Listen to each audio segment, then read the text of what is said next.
Welcome to another edition of the Insider Mailbag. I'm Jared Johnson, and we have some good questions this week, so I'm going to dive right into them. First one comes from Midnight54, who says, we were right on about Peavys' mechanics on free throws. He says, is this fixable during the season? If not, can he play in close games, late? It's a good question. Yeah, I think Peavy, I don't remember exactly what his percentages or if he's even made one that's counted from the free throw line so far this year, but Peavy's been really good. It's really, I was talking with somebody just about Tech basketball, not on the record or anything, just hanging out talking about Tech basketball and how good Peavy looked, but how weird that whole hitch in his free throw is, and the fact that he's a coach's son. And I've interviewed Coach David Peavy. Obviously I'm familiar with his work.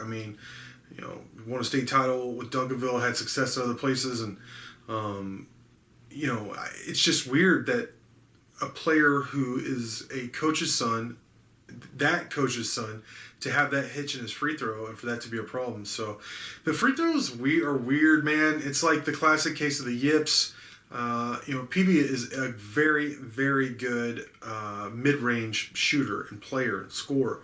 So you would think free throws, that'd be a big part of his game. Shoot at least 70%, maybe 75, 80%, that would be a part of his game. It's just not right now. In terms of answering your question on if it's fixable, absolutely it's fixable. I remember, both myself personally and then just friends and then covering different basketball players, them totally rebuilding their shots during seasons and their free throw form. And it's all about repetition and just kind of remembering your body, remembering the actual movement of free throws, where you go up, this muscle memory where you just go up there and shoot it, whether you're tired or not, or it's a stressful situation, that just the muscle memory where you just go up to the line and knock it down. I think that's the best free throw advice I ever got, was forget with all the routine, just go up there and shoot a free throw. You're a good shooter, go knock it down. And I think that's, even in my Uncle Rico days, there was many times in high school where I won games or I lost games at the free throw line, and that's just that's the best feeling and the worst feeling. There was the best of times and the worst of times, hero or goat. So in my small, like I said, Uncle Rico type situation, I definitely remember or can understand where they're coming from.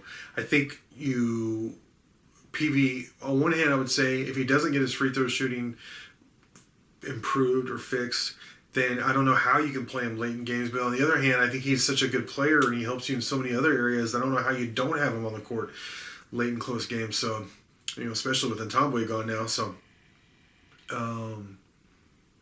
I think, to answer your question, yes, I think they can improve his free throw shot. I don't know if he will or if they will during the season, but I do still expect him to play late in close games this season. redraiderka says, if I could personally give Wells one piece of advice, what would it be? I think this one's easy for me because I understand that almost nobody is a big fan of Matt Wells right now. I get it. I understand why. When you lose as many games as they have, when you have made so many boneheaded decisions, in-game decisions, which, people would ask me, is it really smart to say that? But I try to call it like I see it, and right now, almost every game he makes some kind of decision that snatches momentum away from his own team.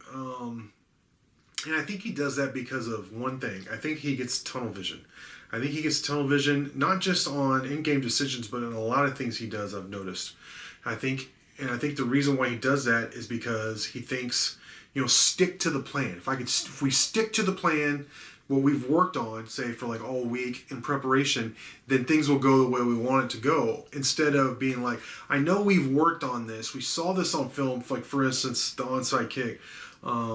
And we said we were going to do this, but the situation has changed.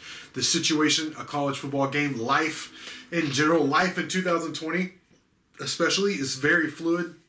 You have to be able to adjust. You certainly have to be able to adjust on the fly in a football game.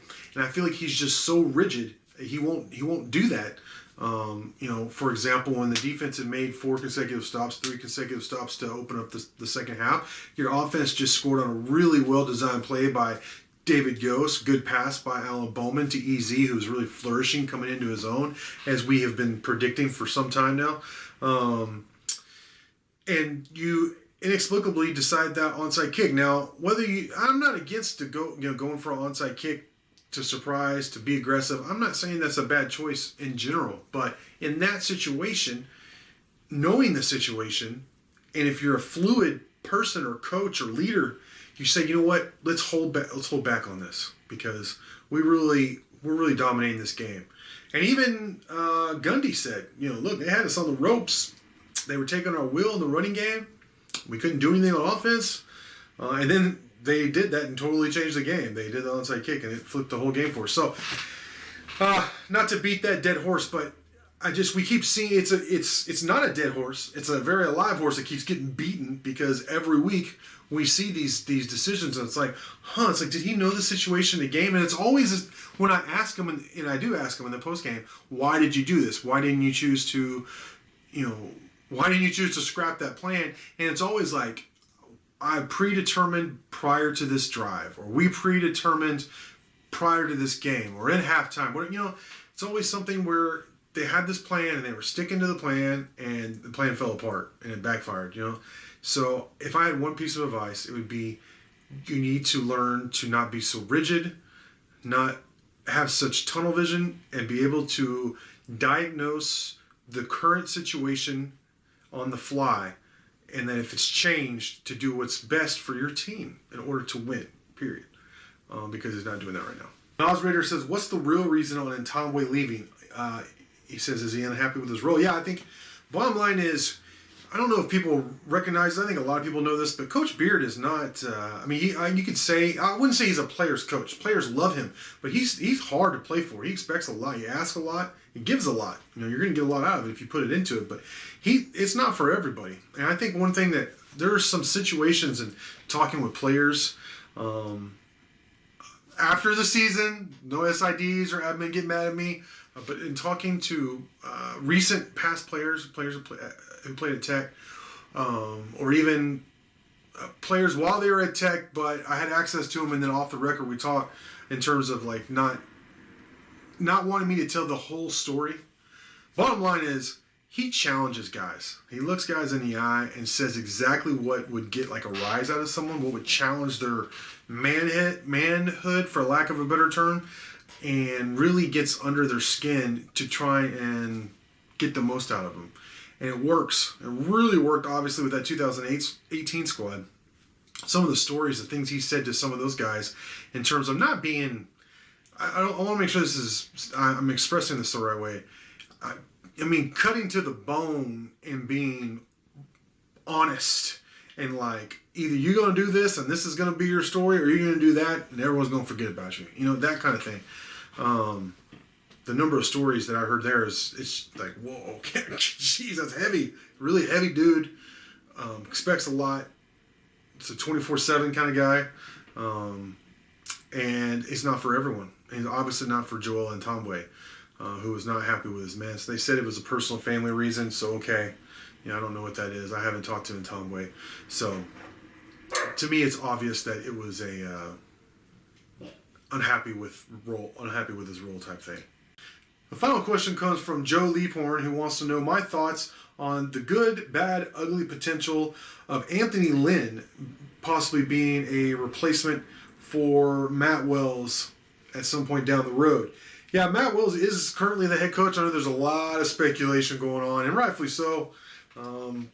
In my opinion, if as a fan, given the lack of results and some of the very public, like I said, in-game decisions that haven't gone right, I get it.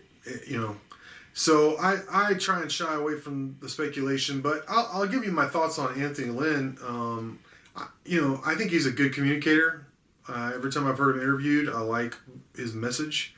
He seems like a good guy. I can't really say that his teams have reached their potential for him, to say it the right way. I always felt like I feel like he's a good NFL coach, not a great NFL coach. And I don't know how he'd be in terms of college coach. I have no idea how he is as a recruiter.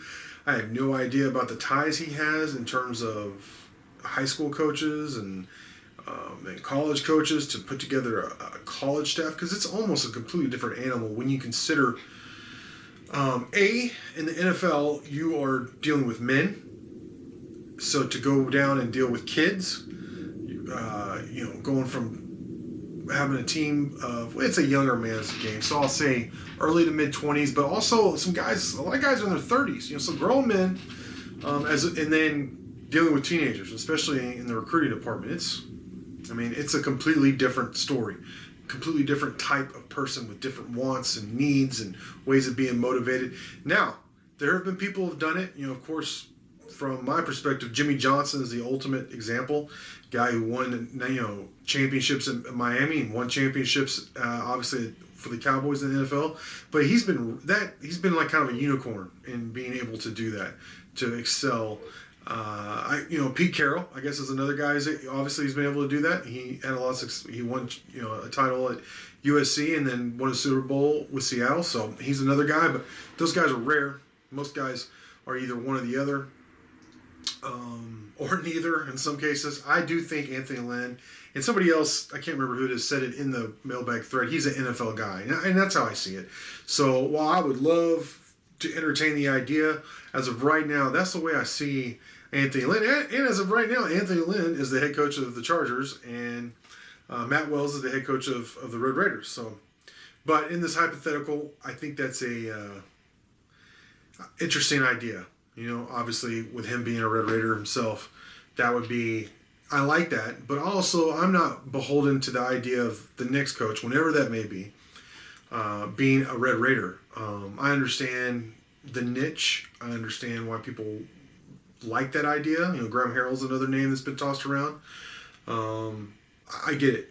But to me, I just think you don't have to necessarily stay in that ballpark. I think you need to go look and find the best fit.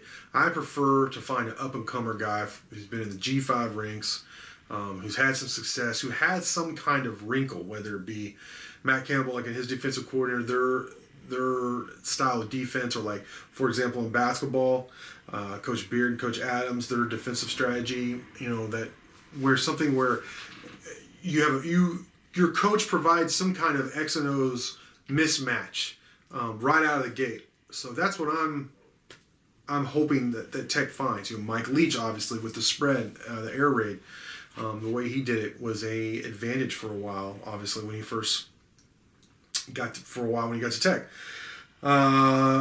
So that's what I'm looking for. I don't know Anthony Lynn is that kind of coach. I see him more as a CEO type. So, which is fine. But I don't know if he's the right fit, other than the fact that he's a Red Raider. So, and I think he is a good coach. And I think he'll find, if not with the Chargers, another gig somewhere and some success somewhere else in the NFL. But that's my take on it. Anyways, this is a good question. Matter of fact, great questions this week from everyone. I really appreciate it. Appreciate everyone watching. And until next time.